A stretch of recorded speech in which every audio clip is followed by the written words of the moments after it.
Hello and welcome to another edition of the Moving Iron Podcast. This podcast is proudly provided by Axon, helping dealers move more iron for almost 100 years. Find out more at axontire.com. Axon was started almost 100 years ago out of a passion for keeping agriculture moving. It's that same passion that drives them today.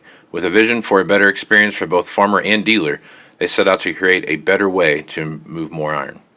When you partner with Axon, you get immediate access to a full range of products and solutions designed to meet the complex needs of today's grower. Axon carries all major brands and sizes of tires, wheels, and tracks. From custom colors and sizes to fully customized wheels, you can have the solution for virtually any problem today's farmer is trying to solve. To find more or become an Axon dealer, please visit axontire.com. This podcast is also brought to you by Valley Transportation. Valley Transportation has been hauling ag and construction equipment across the country for the past 33 years. Call Parker at 800-657-4910 for all your trucking needs. At Valley Transportation, our goal is to help you reach yours. This podcast is also brought to you by Ag Direct. No matter how you buy your ag equipment, from a dealer, auction, or a private party, Ag Direct can help you finance it. You can even apply online at agdirect.com. Learn more about your financing options at agdirect.com. Moving higher in the 21st century. Hard-working people working hard for you and me. Moving higher, time and time again. Through the years you'll find us here. Moving higher. Hello and welcome to Moving Iron Podcast Markets with Chip Nellinger. This edition of the Moving Iron Podcast is brought to you by Axon Tire, helping dealers move more iron for the past 100 years. For more information, go to axontire.com. Also, Valley Transport has been hauling ag and construction equipment across the country for the past 33 years. Call Parker at 800-657-4910 or go to valleytransinc.com for all your trucking needs. At Valley Transportation, our goal is to help you reach yours. And last, no matter how you buy ag equipment, from a dealer, auction, or a private party, Ag Direct can help you finance. You can even apply online at agdirect.com. Learn more about your finance options at agdirect.com. Chip is with Blue Reef Agri-Marketing out of Morton, Illinois, and he's nice enough to come on once a week and talk about what's going on in the markets. Chip, how you been, man? Hey, doing well. The long-awaited January crop report is coming out in a couple hours here, so Yep. Obviously that's going to be a potential big market mover. Tons of information there. Yep. And almost a little bit, kind of overshadowing that to some regard is this weather situation in South America. Yep. So that's also front and center. So a lot of stuff to chew on for the markets here today. Absolutely. Okay, so let's talk about the market report coming out here today. This has been the long-awaited January crop report, and we've talked about it since July. We've been talking about in January. We'll know more in January. You look at expectations in South America, and about every expert, every government agency, everything, they've been continually rolling those back. Expectations back when either corn or soybeans, either one. Looking at what's going on there. I guess you take a look at the WASDE report or the stocks report when it comes out, and then just kind of overall, do you feel like the USDA is going to come to the table and say, you know what, we're gonna drop the overall bushel count down, 2 or 3 bushels, and considering what's going on in Brazil, make a big slash to the overall stock report? I don't. I think in my mind, and talking to producers, kind of in the upper Midwest, call it the I-80 corridor. There's probably some evidence that they could maybe lower corn yields a little bit. I think they're probably pretty close on bean yields, but that could open the door up for a shock, either way. So that's the beauty, I guess, or the ugliness of this January crop report is it's the last, unless they do something a year from now on a stocks report or something, we're going to get the final, yield numbers, as well as any potential acreage tweaks. That's always a wild card. They can kind of shore up some of the acreage discrepancies that they've seen through the year, and demand also. So, to your point, my brain tells me that on beans they're close, just in the way they did it. Right? They raised, and then they dropped it slightly on that last report. That tells me that they're probably pretty close on the beans. Corn, however, I think is, due to some the down corn issue, the dryness of the last part of harvest. There's a lot of corn coming out of the fields, 13, 14, 15% moisture. A lot of talk of this phantom yield loss. I'm a believer of that. When you're harvesting 13% corn versus 22% corn, you are leaving yield in the field.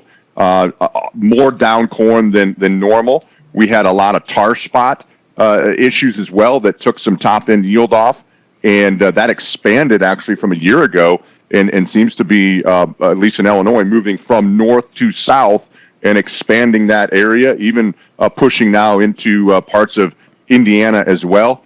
And so I think that the door's open for a yield cut in corn. I think that would shock some people. I think if you look at the ethanol numbers, there's a strong, evidence that they're a little bit too low on their ethanol numbers based on, the past few months here as far as the ethanol grind goes. Still very strong profitability on the ethanol side. So, that could set the stage up for something that's pretty friendly if they did cut corn yields and raise ethanol demand, even if it was 50 million bushels.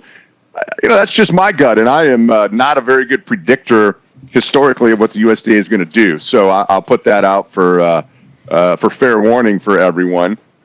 In the same breath, if they come out and they raise corn a bushel and a half, it's going to throw a little bit of cold water in the face of the bulls here. Not to mention all the world numbers that are going to be out. We've got a quarterly stocks report. We've got wheat acreage. There's a lot of information to chew on this January crop report. Yep. All right. Excuse me. Over the last couple of weeks, the markets have just been getting hammered. I mean, everything has just been down.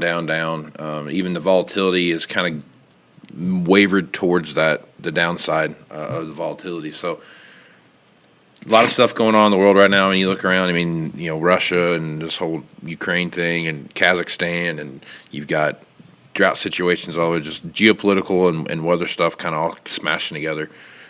As you take a look at the marketplace and you see the different variables that are going around out there, what are some of your thoughts on just the last 2 or 3 weeks and this volatility that we've seen, especially towards the downside? Yeah, I used to have on my computer monitor a little yellow sticky note, and KISS, keep it simple, stupid. I'm a big believer in that. So I think, to your point about the downside and markets push a little bit lower here on the grain side, I think that's just in response to this report coming out today, and also a little bit better chances of rain a week out for some of the dry areas in Brazil and Argentina. So that caused some profit taking going into this report. But I think two very important things that I've been keeping an eye on here. Number one, crude oil. It's pushing into new contract highs today. It is almost exactly $20 a barrel off of the December lows. So we've rallied crude oil $20 a barrel in essentially a month, 4 weeks, 4.5 weeks time frame. To me, that is the easiest bellwether for do we have inflation or do we not? Crude oil, the energy markets are going to lead us higher and drag everything along with it. And the higher crude oil goes, the more I feel inflation money flows into commodities. The other thing, the dollar index, which is a little bit counterintuitive in itself. That's why I'm a big believer in watching the market, just watching the chart and not trying to predict it. With interest rates going up, you would think that would be supportive to the dollar. The dollar is now at 60-ish day lows, so, and kind of breaking out to the downside. So if crude oil continues higher, the dollar continues lower, I think there's going to be a lot of buying interest on these breaks that you see, like we've seen here the last week or so in the grain markets. So it doesn't mean you can't go lower. I just think that with the drought situation in Brazil and Argentina, you've likely raised the bottom end up a little bit. As you've shrunk that supply, you've likely raised the top end up as well over the next 90 days. And if you throw a little fuel on there with the dollar continuing to break and crude oil maybe pushing up into the $90 to $100 range, the path of least resistance is higher for the grains. So we'll see how this report affects that here this morning. Okay, let's focus on wheat just for a minute here. The wheat price has dropped about $1 here over the last couple of weeks, and I'm kind of get your opinion on this. There's nothing out there right now that shows that wheat has any real favor of showing any kind of a big crop. France is talking about cutting its wheat export forecast. Right, so they're not going to export as much wheat. We've got the situation in Kansas and Oklahoma with the windstorm that came through and how the damage that did to a lot of wheat there. You start taking a look at what's going on in Russia and the amount of wheat that's going to come out of there, plus the geopolitical stuff that I talked about earlier there in Kazakhstan as well as Russia and Ukraine, those kind of things. Don't have a lot of wheat and wheat stocks as it is right now. What are some of those driving factors that you see in wheat right now that's been pushed it down so far? Yeah, again, like we talked about the dollar, right? Mm-hmm. Fundamentally, you would think the dollar is going to be strengthening, and nothing's changed fundamentally for wheat. You'd think it would be supported. I think the biggest thing that's happened in wheat is money flow and the funds. The funds oftentimes like to have spread positions, a kind of hedge, so to speak. So as this drought has intensified in the southern hemisphere, they've been buying corn, they've been buying beans, and as an offsetting spread, they've been selling wheat.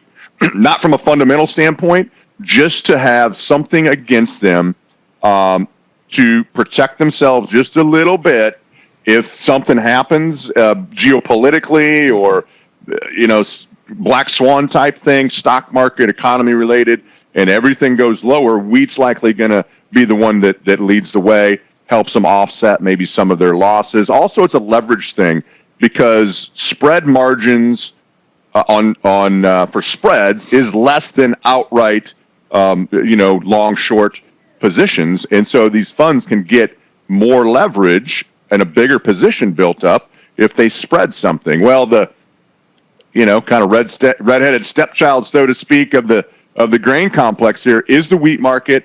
Historically, that's been the case, and in spite of friendly fundamentals, even here in the overnight, the wheat's, lower, just getting ready to open here. The wheat's leading us lower, and so I think that's really been a function of the funds and money flow. It has nothing to do with fundamentals, but yet it's a head scratcher, right? I mean, you look at all the things you said, European wheat prices. The Russian export tax continues to go up. I think it's $100 a ton now. Started out like in 35 or something. They just raise it about every other week. Nothing's changed. Still dry weather in the plains. So if you're sitting here buying wheat thinking it's got to go higher because of fundamentals, you're certainly scratching your head right now. I do think you're probably closer to support. It's not going to go down forever. And if nothing changes, particularly in Kansas and Oklahoma, continues dry, we kind of get later this winter, early spring, come out of dormancy, get a better feel for what that windstorm and the dry weather has done to that crop, that wheat has plenty of upside, especially now with the funds short, net short wheat. But I think a lot of it is explained away with spread activity, and that, again, like the dollar, sometimes these markets kind of do things in spite of what the glaring fundamentals are. But it's also hindsight too, right? Because we did rally a couple dollars in wheat based on those bullish fundamentals. So the market's a futures market. It's maybe digested a lot of that bullish news for the time being, but certainly been a head scratcher the way the market action has been. Right. All right. Let's talk about the cattle complex here for a little bit, cattle and hogs here for a little bit. Cattle prices, if you look at like box beef price and stuff like that, they've been getting kind of beat up here a little bit. And but the cattle price in general has, kind of bounced back and forth.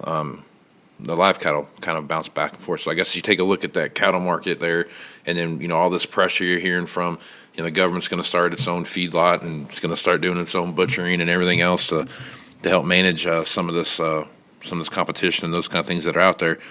I guess as you look at these things, what are your thoughts there moving into the first year like this? Yeah, there's been a lot of talk about a lot of things. Not to be too cynical, but when the government wants to get involved, I'd urge anyone to email me or call me with something they've made better when they get in the middle of something. Exactly right. But that's a separate story. I think that first of the year, for whatever reason, cattle prices and even hog prices have slid a little bit here. But I don't think they're immune to this inflation thing. I think if the dollar keeps breaking and the energy markets keep going higher, crude oil specifically, that the path of least resistance, is to the upside for cattle. Box beef have made a nice turn here the last 2 or 3 days and have rallied quite a bit. So the packer margins are still there. One thing we're fighting a little bit that, is probably likely cause of some of the selling is this whole COVID, burst that we're seeing. And I think the plants, not just the plant, I mean, everywhere, Right. no industry is immune to it. Right. People are getting sick and they're having trouble with the speed of the kills, right? Our kills have been pretty slow. That tends to back things up a little bit. Probably part of the reason box beef has rallied a little bit. And so, I think that'll fix itself. I don't expect that to get like it was a couple of years ago. I like the livestock sector into the first quarter. Probably cattle more than hogs. Summer month hogs were, at $100 here recently. So you're factoring a lot of bullishness on the pork side of the equation. To me, I would think cattle have some upside here if we can kind of get past this COVID issue, get these plants running, back to normal speed. I think the numbers will start shrinking a little bit as we go forward and be supportive to cattle. Yeah. Yep. Okay, so hogs, jump over there and talk about them a little bit. I mean, the Chinese they're in one day and out the next, in one day and out the next, and it's really fluctuating with the hog market we see happening there. They've been beat up a little bit, but they've had some rallies here and there as well. But it's all based on Chinese buying, it seems like. So I guess as you look at the hog market, what are your thoughts there? Yeah, I mean, that's always going to be there. On the one hand, China for months have been saying we've got, the hog herd back to, pre-ASF levels. But they've been still a decent buyer of pork. Now, very recently here, they've kind of slowed that down. Maybe that's holidays or maybe that's an indication that they are back to normal a little bit. But the hog market, I think, is in pretty good footing. In spite of high prices, due to the construction costs and all the other supply chain issues and the cost of expansion, we didn't see a lot of expansion as you would expect high prices would normally have brought in based on that last Hogs and Pigs report a couple weeks ago. And so I think we're in pretty good footing here. But again, if you're sitting out here a hog producer, you're looking at, near $100 summer hog futures. And I know meal has shot up a little bit. I know we're sitting here at $6 corn futures. So feed costs are up some, but still profitable out there. I think you got to keep your eyes, on the ball and manage risk. We can be bullish all you want, and I am, in commodities in general into the first quarter. But from a producer standpoint, whether that's row crops or livestock, you still have to recognize risk, know where your costs are. If you're in a strongly profitable position, there's ways to lock that in and still maintain some upside, price potential. And so I think we have to keep that at the front of our minds from a producer standpoint. There's still tons of risk out there. Economy, COVID, geopolitical. North Korea shot off they say it was a Mach 10 ballistic missile the other day. There's a lot of potential black swans out there. Yeah, a lot of crazy things happening out there for sure. So, Chip, if folks want to reach out to you, get more information about what it is you're doing at Blue Reef Agri Marketing, what's the best way to do that? Best way is just call our office, and that number is 309-550-7213. Love to chat with you about what you're doing for your risk management and how we might be able to help zero in a plan and help you execute that. Right on. Well, Chip, thanks for being on the podcast, man.